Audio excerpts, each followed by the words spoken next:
Okay, welcome everybody. This is another edition of Conversations with Dr. Cowan and Friends. And this is a friend that I met, I believe, at the Weston Price Conference about 1 year ago. It's about a half a year. Yep. And I'm going to try the name, which is Harry. That's not his official name, but that's what we're going to call him. Adamopoulos. Adamopoulos. I think I got it close enough.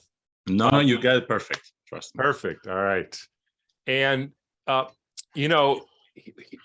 we at Dr. Cowan's Garden, and, we're always looking for new food. And I should say, we're not looking for new food. We're looking for new best food, because we don't want just new lousy food. We want, so whatever it is, if we sell granola, it's got to be like organic or biodynamic oats, and they have to be soaked, and they have to have coconut oil, not canola oil, all that stuff. Everybody knows about that. Absolutely. And the way that I think of it is like I'm trying to get all the things that I use, because for a bunch of reasons. One, that makes it cheaper for me because the company gives me my food. Right. And the second is some of the best foods are not so easy to get. And I don't want to spend my entire life searching for the best olive oil or vinegar. Right. So I'd rather somebody else do that. Now, I would say that a lot of our food we grow ourselves, and some of our food, fair amount, we get from local farmers who grow, grass fed. But there are foods that I would eat. Not only do I eat, but I like to eat, that we don't have around here. And olive oil is one of those foods. And we've all heard that a lot of commercial olive oil is somewhat olives, and then there's canola oil. And so I met Harry at the conference, and it was obvious to me that his olive oil is better than everybody else's. And so that led to a conversation. And now we're about to launch carrying your olive oil, I think next week. And so I have just a very simple question, Harry. Why would somebody want to use your olive oil instead of going to the supermarket and getting $5 olive oil off the shelf? If we can answer that question, we got it. So welcome, and thanks for joining me. And I am very anxious to hear about what you're doing to make this olive oil. It's a pleasure for me to be here. Thank you so much for having me. It's a big honor to be working with you. It's an honor, be working with you and Asher. Please say to him after the interview. I would say that what we do is not something that everybody does. What do I mean by that? First and foremost, let me get you like a little bit of our history. It's a family business. Think of it as like my great-grandfathers, like it's a tradition. My great-grandfathers used to harvest and used to make olive oil. So it's like it's been like you could say some of our olive trees are almost 100 years. Yep. Where is this? This is in Messenia region. This is in Peloponnese. It's like a peninsula. If you see the map, it's like a peninsula, and we're on that side of the finger, if you will. Of Greece, is that? Of Greece, absolutely, yes. Greek olive oil in Messenia region. It's a small village called Iklena. That's where my great-grandfather and grandfather was from.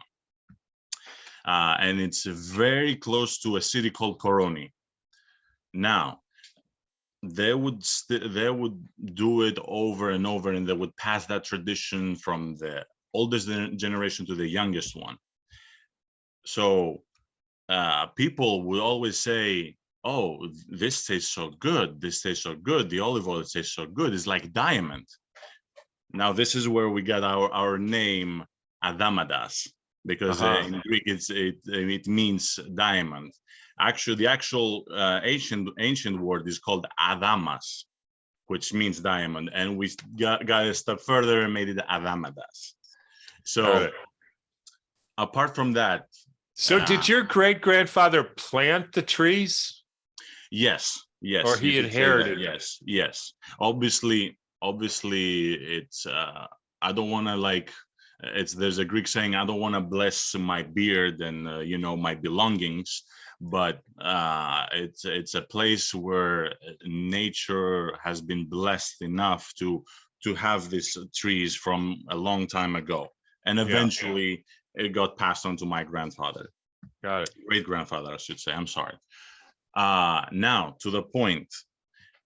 What we do, we produce high phenolic olive oil.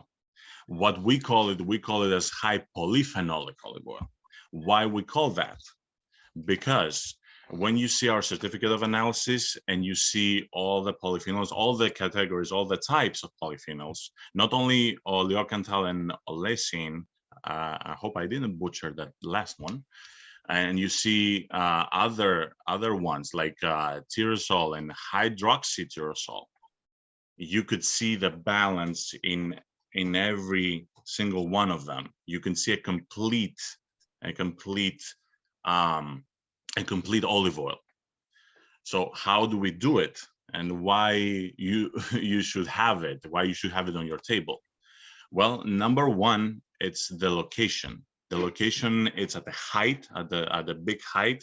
So there's no interaction from other locations that other owners they have.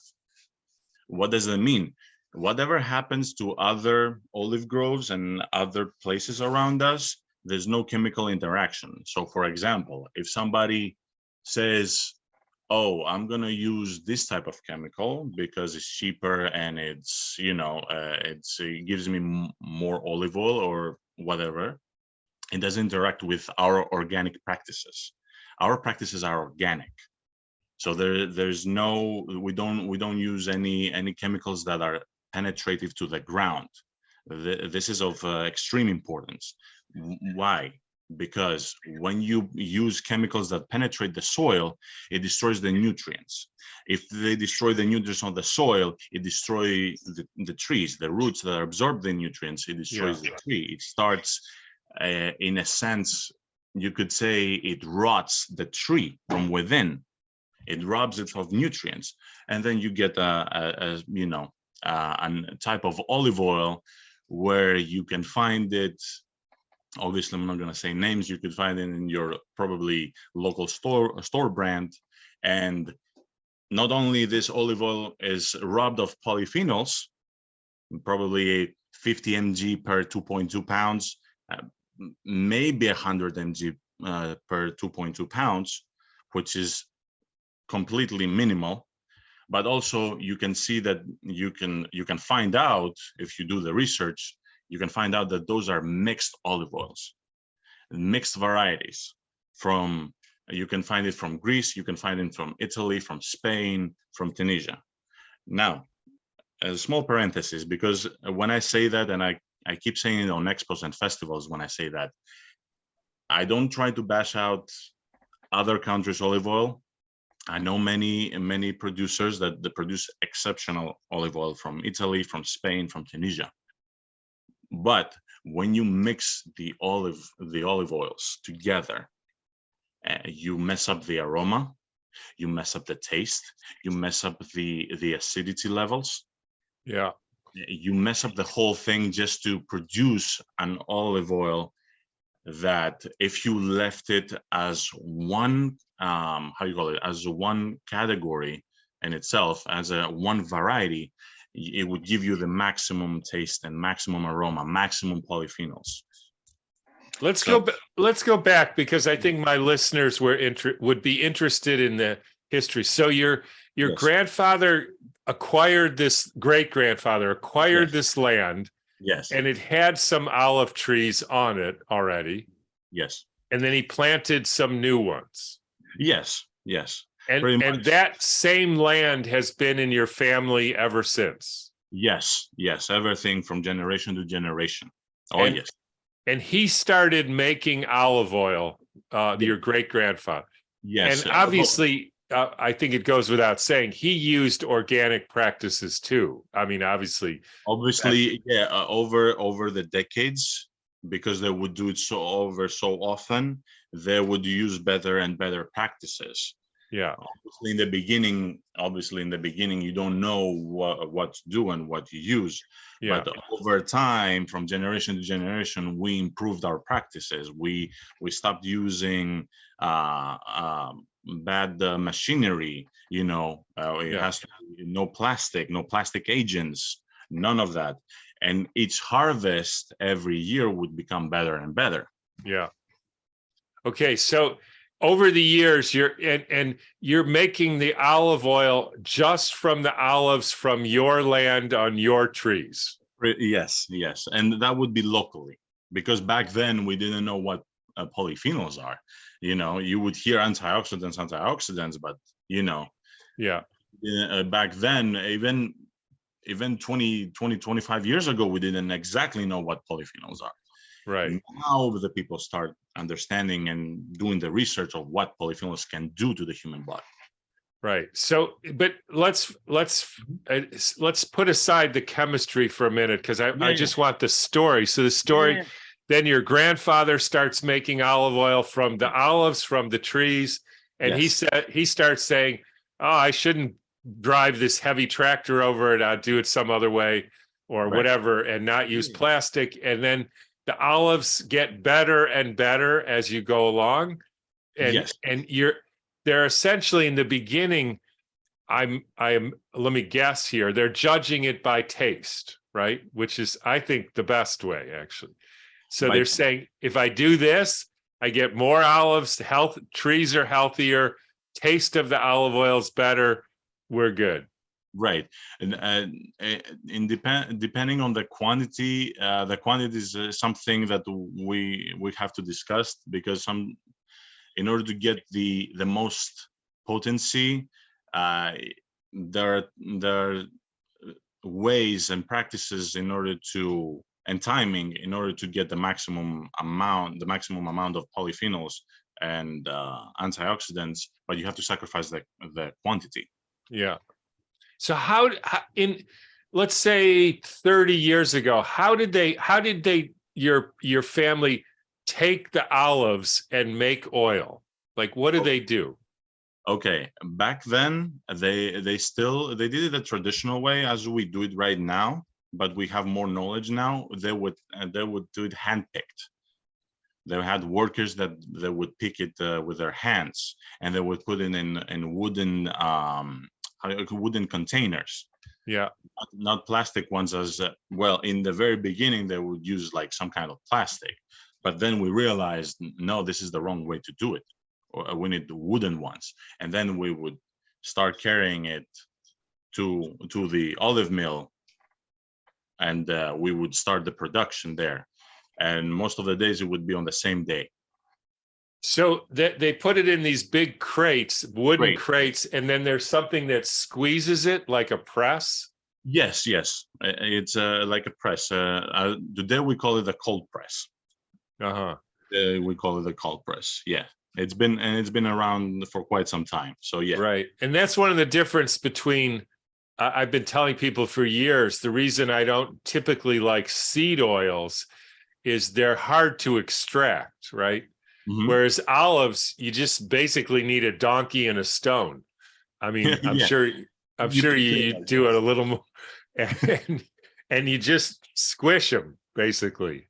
Yes, definitely. You squish it. There's like a certain process. There's cold pressing, where we do it at very specific times, and at the certain temperatures. Right. Like, for example, a small example, for the high phenolic or high polyphenolic, as we call it, when you do the extraction, the maximum time after the harvesting is like it has to be in 60 minutes. Wow. Minutes for the olives to go to the olive mill. And so then 60 minutes from harvesting to the press. Yes, and we go there immediately on the same day, and we wash them thorough with cold water, not hot water. Most producers use hot water. Yeah. That damages the fruit. That damages the antioxidants. The taste, the aroma. It goes away. Half of it goes away just by warm water, just by cleaning it with warm water. Yeah, this is the stuff that I would love for people to hear. So you pick them. These are organically grown. You know, you're refining your practice over and over, probably putting manure or compost or something in the soil and you know, all that, or whatever you're doing to improve the fertility of the soil, I'm sure. Yes, we don't use any enriching agents, if you will. We just use natural fertilizers just to clean the tree from how you call it. I lost the word for a second. Like fungus or something. Fungus, thank you, fungi and bugs that you know, come around the summertime area. Actually, from spring to summertime area, and they can go all the way up to winter. So it's a year-round process of have the tree clean out of those fungi and bugs.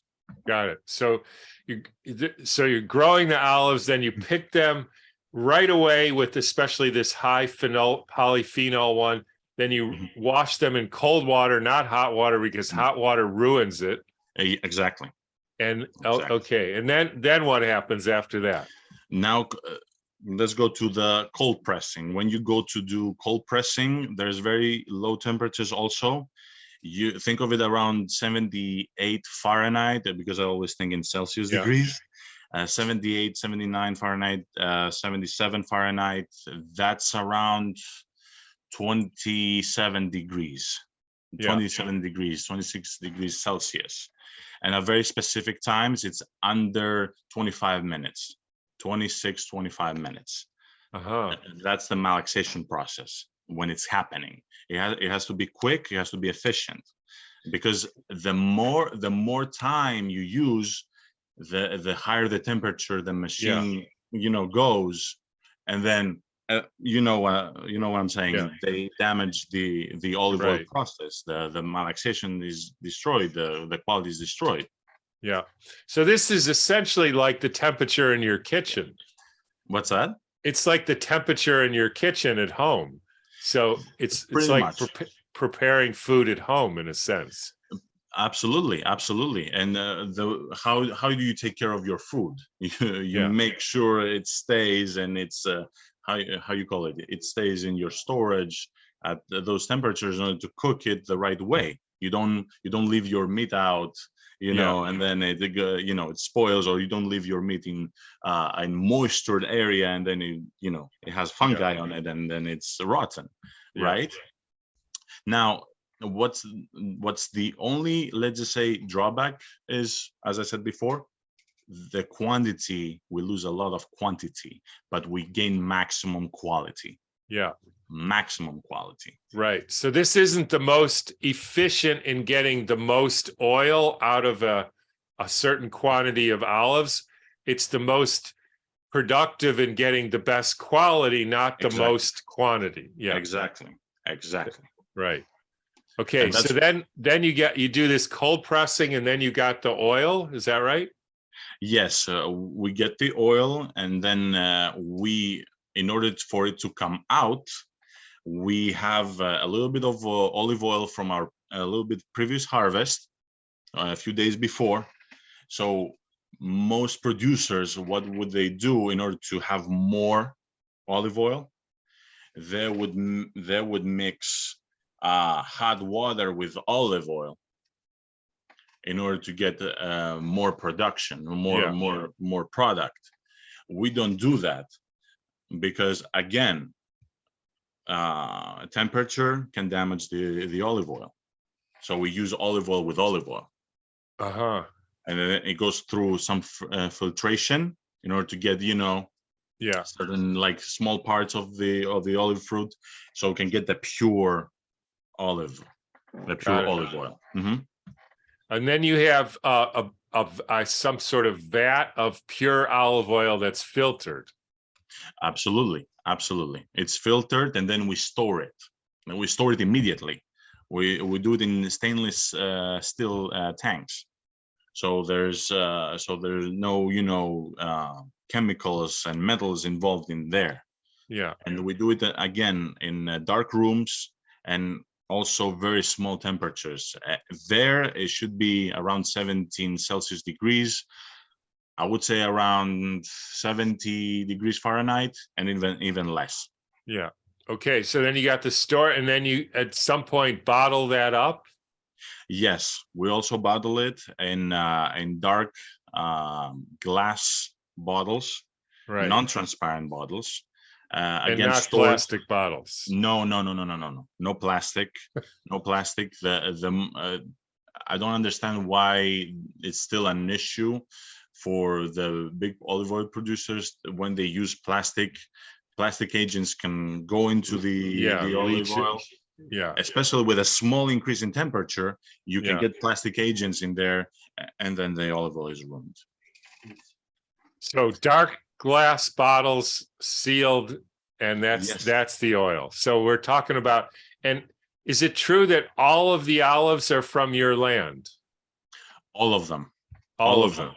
All of them. All of So them. And all our areas where we harvest is like literally 5 minutes by just walking it. 5 minutes here, 5 minutes there, because we have different category of polyphenols, and each like area produces different categories of polyphenols. So this group of trees has this amount of polyphenols, and that group of trees has a different amount. Yes, Wow. has a different amount. Yes, something that I wanna talk about, because I want to make sure our listeners understand why I keep talking about light, about oxygen, about heat exposure. Those are enemies. Those are enemies. Excuse me. Those are enemies for high polyphenolic EVO and EVO in general. Yeah. EVO meaning extra virgin olive oil, because like continuous light exposure leads to light oxidation. Yeah. Olive oil starts getting yellowish in order, and I'm sure you can see it in certain stores that you can see. Sure you can, and that affects potency, intensity in the taste and aroma. Oxygen exposure, that can lead to moisture, increases acidity levels. Heat exposure increases acidity levels. Oxidation can happen immediately. When I say immediately, I mean in a matter of hours, maybe 24 to 48 hours, and light is the number one in it. Yeah. So your whole process goes from single variety trees, essentially, or a certain group of trees, variety, to hand-picked, to the processing, cold, no light, bottled immediately, keep it at low temperature, no exposure to light, bottle it in glass jars that are not clear, but they're brown or something. Yeah, when it comes to bottling, yes, the small bottles that we sell it, yes, it has to be Dark glass. Hard glass, yes. Yeah. And our tankers are not in metal or bronze. It has to be stainless. Yeah. It has to be stainless, so there are no harmful chemicals and metals coming in and oxidize the olive oil. Got it. Okay, I think we got the process then. Perfect. So tell us then, so what have you just discovered or tested about these oils? So a few years ago, we did the DNA testing to find out what kind of variety we have exactly, and for 99% is Koroniki variety. The name Koroniki variety comes from the city of Koroni, which is around 20 to 25 minutes from us. Yeah. So you understand that this is the original Koroniki variety that we produce. The home of the home. There's no closer than that. Yeah. And we made sure that the position that we have and the microclimate we have, and temperatures, the weather can give us the maximum amount of polyphenols and quality. Because most people, talking about polyphenols, taste and aroma, and the way you taste it, and the vitamins that it has are also a key player to have a very good quality olive oil where you can enjoy but still get the benefits. Right. So you've talked a lot about polyphenols. Tell us, what is a polyphenol and why would anybody want to eat a polyphenol? Why? Well, what I can tell you is, well, polyphenols, you can find it in many foods. Yeah, it's a So chemical that the plant makes to protect itself, basically. Yes, yes. But it's for the health benefits. There have been many studies that say that it has health benefits in cardiovascular health. Yeah. They give it for people. We have studies right now. University of Minnesota has done studies with our olive oil, and for anti-aging, as an anti-aging a product, as an anti-aging food. Yeah. And also Rush University we still donate the olive oil and does studies that are for people with ischemic strokes. So there's a myriad of benefits where you can get arthritis, muscle pain, digestive issues, all that stuff. Like back in the day, my grandpa used to say this. He said, make sure you always have olive oil in your home. And if you make bread, make sure you put some in there, because it will help you with your digestion. Yeah. So that's a wisdom of, many decades, many years. And the polyphenols are what give olive oil that sort of sharp taste, right? That's technically the oleocanthal that gives that peppery taste. Yeah. That's the, I would say, the first type that you see on certificate of analysis. That's the one that's responsible for the peppery taste, and that's the one that's also responsible for giving that anti-inflammatory effects. That's the first one. Right. So if you're eating an olive oil and there's no that distinctive taste, hard to describe, that means it's a low polyphenol, it's got very few, if any, health benefits. I would say yes, only because it from what I've seen, and from my experience, the olive oils that we've been drinking up until now have lost their potential. Yeah. We have a gold mine of a product. We have a product that it could be on our diet, and we could be enjoying it with our salad, our food, our anything, and we lost more than 50% of its potential. So yes, I would wholeheartedly say that yes. Yeah. There are many bad olive oils. And we're going to carry some that are called high polyphenol, and others are less high. And it sounds like the high one, you actually don't necessarily even take that with food. Like that one you take like a medicine almost. Yes, because it's very potent. And many of the people, many of my customers said, okay, it's a little bit rough in the beginning. It's a little bit more sour, because when we harvested like 2 months before from other producers. Other producers harvested around November, December to get the most quantity.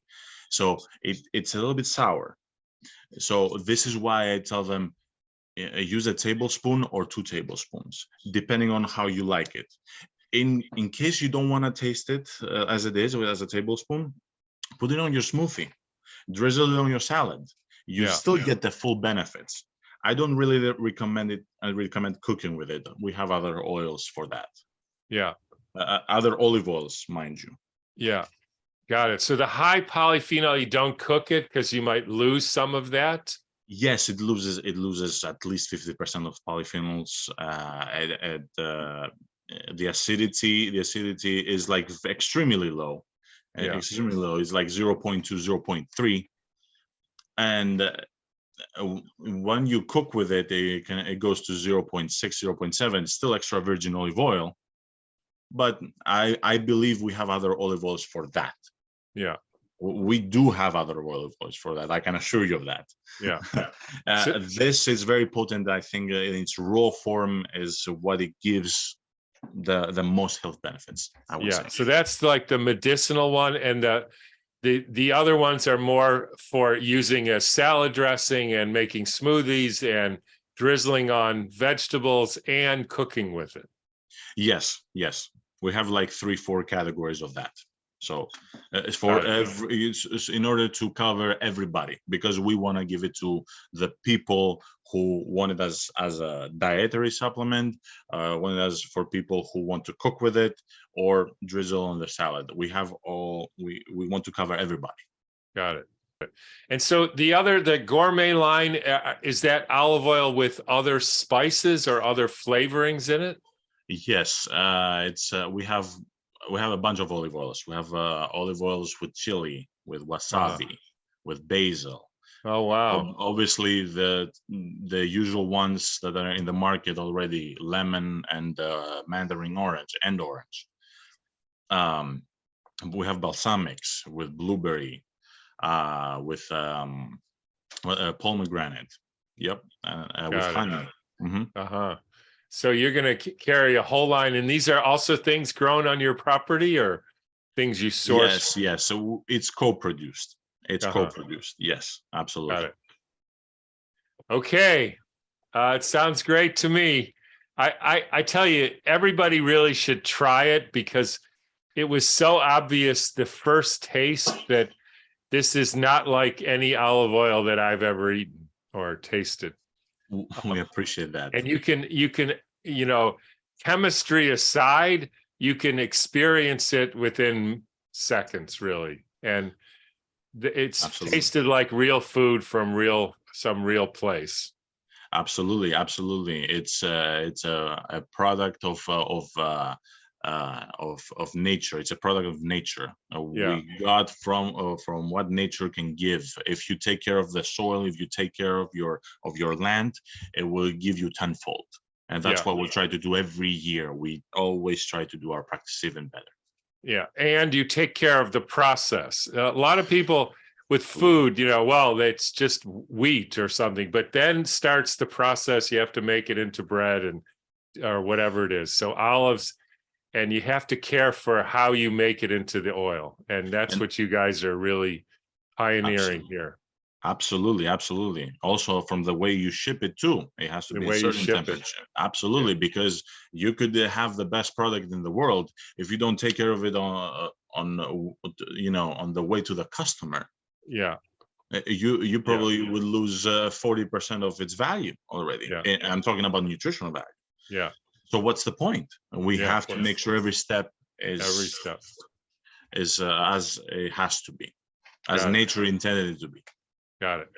Okay, Harry, thank you very much. We're so glad to be working with you. Everybody check it out. I use it myself, and I'm going to use more as time goes on. Thank you so much. Thank you for having me. It's a pleasure. It's an honor to be working with you guys. Okay, you too. Thanks for doing this. It's really a great venture you guys got. Thank you so much. Thank you. I appreciate it. You have a good one. Okay, bye-bye. Bye.